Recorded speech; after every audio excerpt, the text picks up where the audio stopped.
আমি এখন দুপুরের খাওয়ার জন্য রান্না করছি। ভাত হয়ে গেছে, আর ভাত আর শিম দিয়ে কি নিম পাতা করেছে না? শিম দিয়ে নিম পাতা করেছে, ওটা হয়ে গেছে।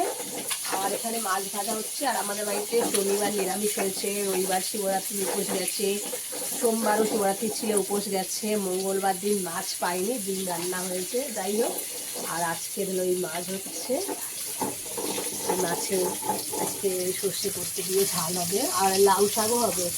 লাউ শাক নিয়ে এসছে বাবা, লাউ শাক পোস্ত দিয়ে হবে। আর এই মা এখানে মশলা করছে এই মাছের ঝালের জন্য। কি কি মশলা করছো গো মা? কাঁচা লঙ্কা আদা রসুন, এটা হলে মাছের ঝাল হবে। আমার গলা একদম খারাপ, প্রচুর ঠান্ডা লেগেছে। আমারও ঠান্ডা লেগেছে। পোস্ত বাটবে তো, একশো পোস্ত বেটে নেবে।